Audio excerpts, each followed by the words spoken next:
안녕하세요. 말씀 베이커리 644번째 시간 기도하심으로 시작하겠습니다. 거룩하신 주님 감사합니다. 주님의 말씀을 묵상합니다. 성령님께서 말씀에 조명이 되어 주시옵소서. 우리 주 예수 그리스도님의 이름으로 기도합니다. 아멘. 네, 오늘부터 빌립보서의 말씀을 함께 묵상하도록 하겠습니다. 오늘은 빌립보서 1장 1절에서 18절까지의 말씀을 함께 보도록 하겠습니다. 그리스도 예수님의 종인 바울과 디모데가 그리스도 예수님 안에서 빌립보에 살고 있는 모든 성도들과 감독들과 집사들에게 이 편지를 씁니다.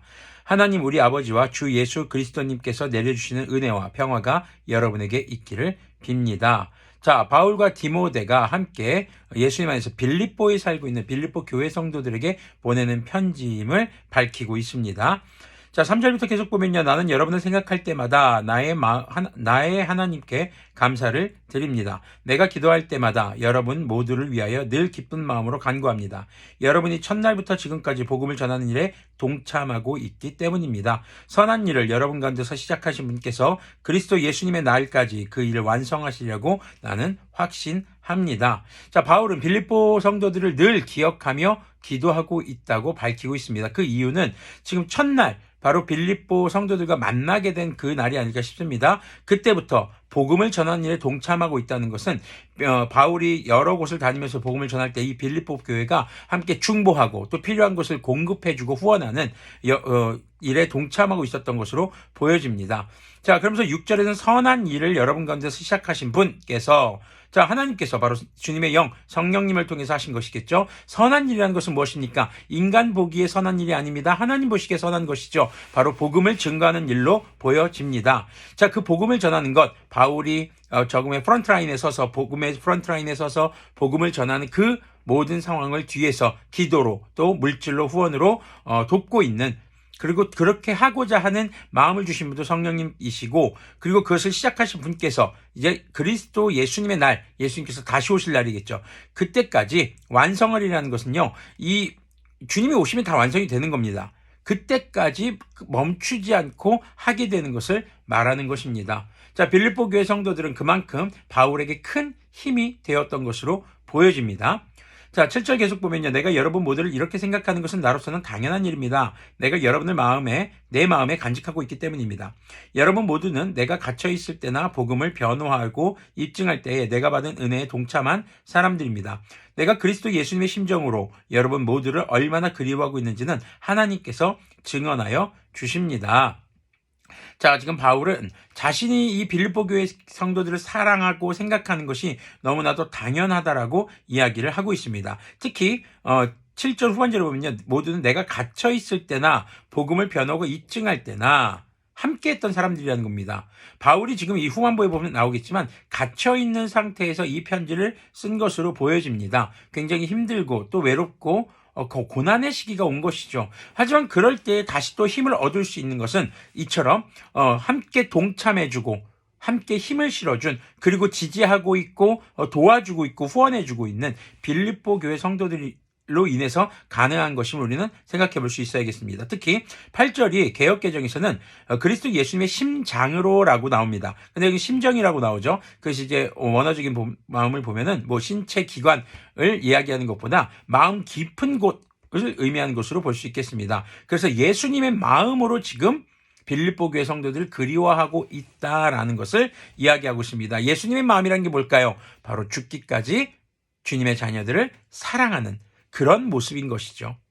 자, 9절부터 계속 보면은요, 내가 기도하는 것은 여러분의 사랑이 지식과 모든 통찰력으로 더욱더 풍성하게 되어서 여러분이 가장 좋은 것이 무엇인가를 분별할 줄 알게 되는 것입니다. 그리하여 여러분이 그리스도님의 날까지 순결하여 흠이 없이 지내며 예수 그리스도님께서 주시는 의의 열매로 가득 차서 하나님께 영광과 찬양을 드리게 되기를 나는 기도합니다. 자, 바울이 지금 어떤 기도를 하는지를 밝히고 있습니다. 바로 빌립보 교회 성도들이 주님을 아는 지식과 통찰력, 분별력이 더 깊어질 수 있도록 해달라는 것이죠. 그리고 주님 오시는 그날까지 거룩함을 잃지 않게 해달라고 기도하고 있다라는 것을 밝히고 있습니다. 자, 지금 성도와 이 바울과의 관계, 어떤 관계인가요?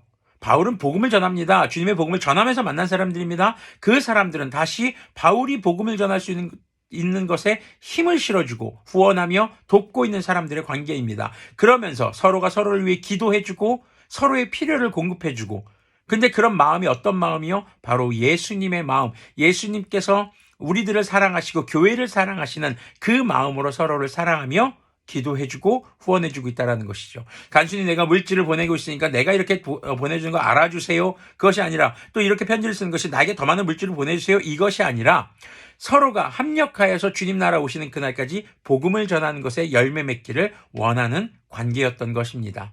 그러면서 예수님의 마음으로 서로를 생명 건 사랑으로 정말 깊이 사랑하는 그런 모습, 서로가 더욱더 거룩해지길 바라며 주님께서 오실 그때에 이루실 완성된 구원에 함께 동참하기를 원하는 모습을 가지고 있었던 것이죠. 이것이 바로 성도의 관계인 것입니다. 우리 바다의 등대가 있다 교회도 목회자와 성도들과 성도들 간의 관계가 바로 이런 주님의 마음을 가지고 서로의 삶을 조명해보고 돌아보고 또 서로의 사역과 삶을 돕고 또 함께 기도할 수 있는, 서로의 거룩함을 위해서 힘쓸 수 있는 그런 관계이면 참 좋겠습니다. 12절을 보면요, 형제자매 여러분, 내게 일어난 일이 도리어 복음을 전파하는 데 도움을 준 사실을 여러분이 알아주시기를 바랍니다. 무슨 일이 일어난 걸까요? 내가 그리스도님 안에서 감옥에 갇혔다는 사실이 온 친이 되어 그 밖에 모든 사람에게 알려졌습니다. 바울이 지금 감옥에 갇히게 된 것입니다. 주님 안에 있는 형제 자매 가운데서 많은 사람이 내가 갇혀 있음으로 말미암아 더 확신을 얻어서 하나님의 말씀을 겁없이 더욱 담대하게 전하게 되었습니다. 바울이 갇혔습니다. 복음의 길이 막힌 것처럼 보일 수도 있습니다. 하지만 이 갇혔다는 소식을 듣고 다른 몇몇 사람들이, 또 많은 그리스도인들이 힘을 얻어서 담대하게 용기를 내서 복음을 전하고 있다는 것을 이제 듣게 된 것이죠. 15절을 보면요, 어떤 사람들은 시기하고 다투면서 그리스도님을 전하고 어떤 사람들은 좋은 뜻으로 전합니다. 좋은 뜻으로 전하는 사람들은 내가 복음을 변호하기 위하여 세우심을 받았다는 것을 알고서 사랑으로 그리스도님을 전하지만, 여기까지는 아주 좋은 의도예요. 17절 보면요, 시기하고 다투면서 하는 사람들은 경쟁심으로 곧 불순한 동기에서 그리스도님을 전합니다. 그들은 나의 감옥 생활에 괴로움을 더하게 하려는 생각을 품고 있습니다. 바울을 모함하고 바울을 괴롭게 하는 사람들이 있습니다. 그리고 자신들이 더 낫다라는 것을 증거하기 위해서 복음을 전하는 사람들, 불순한 의도겠죠. 그런데요, 18절을 보면요, 그렇지만 어떻습니까? 거짓된 마음으로 하든지 참된 마음으로 하든지 어떤 식으로도 하든지 결국 그리스도님께서 전해지는 것입니다. 나는 그것을 기뻐합니다. 앞으로도 또한 기뻐할 것입니다. 자, 이것이 뭐로 가도 서울로 가면 된다라는 속담의 내용처럼 생각하시면 안 되겠습니다. 바울이 자신을 지금 괴롭게 하려고 하는 의도를 가지고 있고 불순한 의도를 가지고 있는 사람들로 인해서 괴로워하지 않고 있는 것을 우리가 첫 번째로 포커스를 맞춰볼 수 있어야 합니다. 바울은 복음이 전해지는 것만으로 기쁨과 감사를 누릴 줄 아는 인물이었습니다. 다른 사람들의 모함과 시기, 질투, 이런 공격들에 있어서 흔들리지 않는 믿음의 소유자인 것을 보여주고 있는 것이죠. 자, 그리고 불순한 의도로 복음을 전하는 사람들이 하더라도 복음이 전해지고 그들이 예수님을 믿게 되어서 구원을 받는다는 그런 기적 같은 선물에는 변함이 없을 것이라는 겁니다. 그런데 단 우리가 생각해 봐야 될 것이, 불순한 의도로 복음을 전한 사람들이 과연 주님 앞에 어떠한 평가를 받게 될 것인가는 우리가 평가할 수 없다라는 것입니다. 오직 주님만이 아시겠죠. 우리는 복음을 전하는 사람들, 주님을 예배하는 사람들, 바로 예수님께서 그리스도님이심을 증거하는 사람들이 바로 그리스도인들입니다. 우리의 사명은 복음을 전하는 것이고 이 땅에서 주님 나라 오시는 그날까지 예배하며 거룩함을 잃지 않는 것입니다. 그렇기에 성도들 간의 관계가 서로가 서로에게 힘이 되어주고, 그리고 서로를 위해서 기도해주고 서로의 거룩함을 지켜갈 수 있도록 함께 동역하는 관계가 되어야 할 것이며, 그리고 복음을 전하는 것에 있어서도 정말 우리가 서로 좋은 의도를 가지고 서로를 세워주며 그리고 순전하게 복음을 전하기를 원합니다. 간혹 나쁜 의도를 가지고 복음을 전하는 사람들이 있다 하더라도 우리가 그들을 정죄하기보다는 복음이 증거되고 있는 것에 감사할 줄 아는 그런 또한 우리의 모습이 있기를 소망합니다. 불순한 의도에 대해서는 우리가 정죄할 내용이 아닙니다. 그것은 하나님께서 평가하시고 그들의 행동에 따라서 하나님께서 하실 일이겠죠. 다만 우리는 이 땅에서 성도들 간에 교회 안에서 서로를 진심으로 예수님의 마음으로 사랑하며 돕고 섬기고, 그리고 함께 주님 나라 오실 그날까지 예배와 선교를 그리고 거룩함을 잃지 않는 그런 우리들이 되어야 할 것입니다. 기도하겠습니다. 거룩하신 주님 감사합니다. 주님 나라 오시는 그날까지 교회 안에서 목회자와 성도들, 성도와 성도 간의 관계가 주님의 마음으로 서로를 사랑하고 보듬고 서로의 어려움을 돌아보며 또한 복음을 전하는 것에 함께 몸과 마음과 물질을 합하여 우리가 주님의 복음을 증거하는데 힘을 낼 수 있는 그런 관계가 될 수 있도록 긍휼을 베풀어 주시옵소서. 우리 주 예수 그리스도님의 이름으로 기도합니다. 아멘.